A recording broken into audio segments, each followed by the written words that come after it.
l'éditrice Elisabeth Arros qui m'a proposé le roman de Jean Telet, que je ne connaissais pas. Donc elle m'a dit qu'il y avait une intention chez Delcourt d'adapter ce roman en BD, qu'ils avaient pensé à moi, donc elle m'a proposé, je l'ai lu, j'ai pensé que c'était une bonne idée et ça tombait bien en plus parce que j'avais envie de me mettre au scénario, mais je trouvais une histoire à moi qui traînait un peu, donc je me suis dit que une adaptation ça aurait été un bon tremplin vers l'écriture.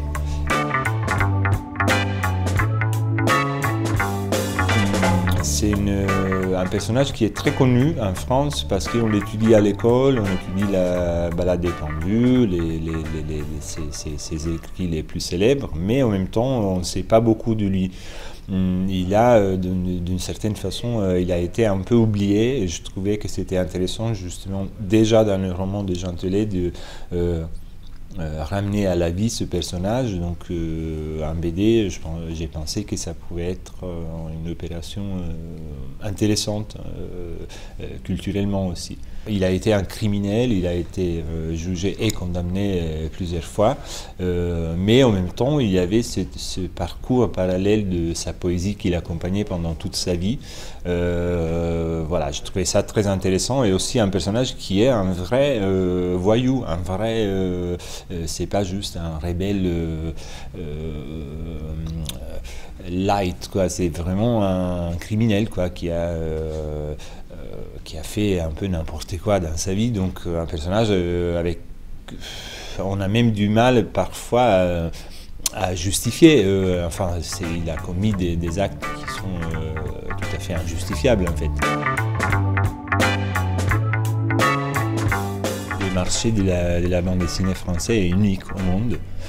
C'est un truc presque inexplicable. C'est un marché qui s'est construit dans les années et que moi j'ai découvert personnellement en 2000, pendant ma première fois à Angoulême. Comme beaucoup d'auteurs de ma génération, je suis allé pour découvrir et j'ai découvert ce marché incroyable, très riche, très vivant, très varié. Où vraiment il y a de la place, on a l'impression qu'il y a de la place pour tout le monde. Et donc, comme plusieurs autres auteurs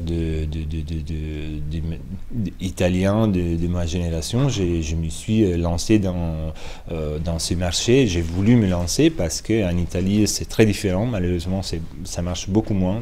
Le public est beaucoup oui, plus restreint, moins sensible aussi. La BD est toujours considérée comme c'était le cas en France aussi, mais il y a longtemps,